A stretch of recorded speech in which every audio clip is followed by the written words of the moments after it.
మీరు ఓయూలో వచ్చారు, ఇప్పుడు ఇక్కడ చదువుతారా జిల్లా కామారెడ్డిలో? అవునన్నా, గత 3 సంవత్సరాల నుంచి చదువుతున్నా. మెయిన్ గా నిరుద్యోగులు ఎక్కువ మంది ఏ టైప్ ఆఫ్ నిరుద్యోగులు ఉన్నారు కామారెడ్డి జిల్లాలో? ఇక్కడ ఎక్కువ వచ్చి ఏ టైప్ అంటే చెప్పలేము, డిఎస్సియా అన్ని విధాలుగా ఉన్నాడు. ఇక్కడ నుంచి కామారెడ్డి లైబ్రరీ నుంచే జేఎల్ స్టేట్ టాపర్ ర్యాంకర్ ఉన్నారన్న. అవునా? ఆయన పేరు వచ్చేసి మేఘరాజ్ గాంధారి. ఆయన చాలా వెనుకబడిన క్యాండిడేట్. కష్టాలు మన నిరుద్యోగి అంటే ఇట్లా క్యాండిడేట్. మన స్టేట్లో ఫేమ్ లైబ్రరీ కామారెడ్డి లైబ్రరీ అన్న. ఇక్కడ అన్ని లైబ్రరీలు 5 గంటలకు స్టార్ట్ అవుతాయో లేవో తెలియదు, కానీ మన కామారెడ్డి లైబ్రరీ 5 గంటలకు స్టార్ట్ అయ్యి రాత్రి 10 గంటల దాకా క్లోజ్ చేయరన్న. రాత్రి 10 దాకా. మన ఓయూ లైబ్రరీ కూడా లేరన్న. నేను ఓయూలో కూడా చదువుకున్నా కదా, ఓయూ లైబ్రరీ కూడా లేరన్న. Sunday also Sunday 5 to 8. Sunday holidays అని ఏం లేవు మాకు. దసరా ఎక్కడ అయిందంటే కామారెడ్డి లైబ్రరీలో అయిందన్న. అంతేనా?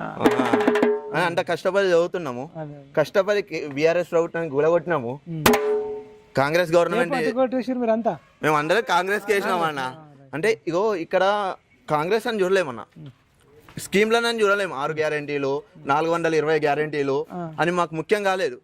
ఫస్ట్ ఆఫ్ ఆల్ ఒక ప్రత్యామ్నాయం కావాలి మనకి.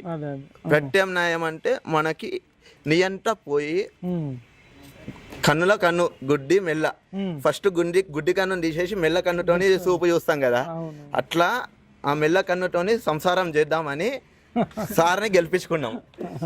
సరే, సార్ కొంచెం నడకనో నడిపిస్తున్నాడు, పర్వాలేదు.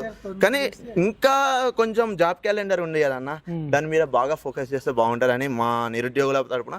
ఇక్కడ వచ్చేసి క్యాలెండర్ అంటే మీకు ఓన్లీ డేట్స్ ఇస్తే సరిపోతుందా? అందులో జాబ్స్ కూడా ఉండాలి? జాబ్స్ కూడా ఉండాలి. క్యాలెండర్ అంటే ఇప్పుడు క్యాలెండర్ అంటే మనకి ఎట్లుంటది అన్న, ఇప్పుడు ఎగ్జాంపుల్ తెలుగు సంవత్సరం అయినా లేకపోతే ఇంగ్లీష్ క్యాలెండర్ అయినా ఎట్లుంటది, డేట్ ఉండాలి, అక్కడ సప్తమి, అష్టమి, నవమి, దాన్ని అవన్నీ ఉంటాయి కదా అన్న.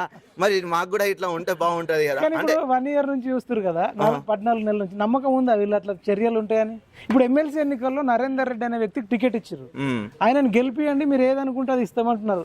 ఆల్ ఫోర్స్ నరేందర్ రెడ్డి. మాకైతే ఎవరు రాలేదే మరి ఇంకా ఇప్పటిదాకా. అంటే ఆల్ ఫోర్స్ నరేందర్ రెడ్డి అంటే కూడా నాకు ఎవరో తెలియదు. మరి తెలియదు ఆల్ ఫోర్స్ నరేందర్ రెడ్డి అంటే ఎవరో తెలియదు. కాంగ్రెస్ అభ్యర్థి అంట కదా, ఎవరో కాంగ్రెస్ అభ్యర్థి, కరీంనగర్ డిస్ట్రిక్ట్ క్యాండిడేట్ అంట కదా. ఏమో ఆ విషయం అయితే చిన్నగా నిన్నటి నుంచి ఆయనకైతే అంటే కొన్ని వేల కోట్ల ఆస్తుంది, అన్ని ప్రైవేట్ కాలేజీలు ఉన్నాయి, ప్రైవేట్ స్కూళ్ళు ఉన్నాయి అనేది టాక్ వస్తుంది. కానీ అక్కడ వేల కోట్ల ఆస్తి ఉంటే వేల కోట్ల విద్యార్థులు ఇక్కడ ఉన్నామన్న. వేల కోట్ల సంపద పుస్తకాలు ఈ మెదడులు ఉన్నాయన్న. మీ ప్రభావం మరి మొన్న చూపించారు ఎలక్షన్ లో, అది ఎప్పటికీ చూస్తాం. నిరుద్యోగుల ప్రభావం ఎప్పటికీ ఉంటది. ఇప్పుడు డబ్బున్న వాళ్ళకి వేస్తారా, మంచోడు కోటేస్తారా? మీరు చూస్తామన్న, క్యాండిడేట్లను చూస్తున్నాం.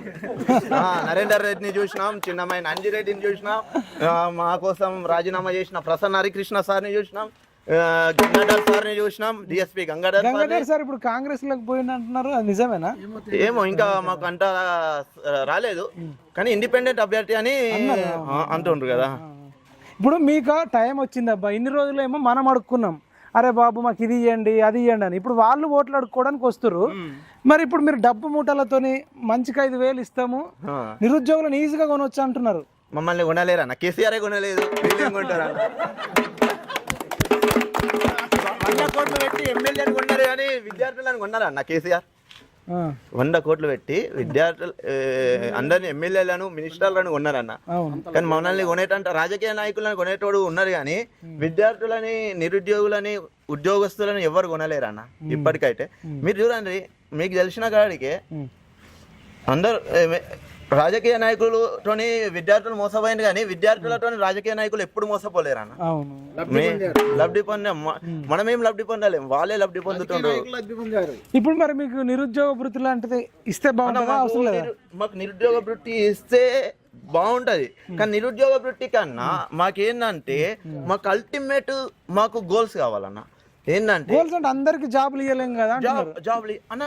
కామారెడ్డి డిస్టిక్ ఉంది అన్న, ఇంత గవర్నమెంట్ స్పేస్ ఉంది అన్న, ఇంత ఏరియా ఉంది, ఇక్కడ ఉన్న స్కిల్ ని డెవలప్మెంట్ చేయన్న. ఇక్కడ రిసోర్సెస్ లేవా? ఏమన్నా IT park only IT park అంటే హైదరాబాద్ ఒకటేనా అన్న?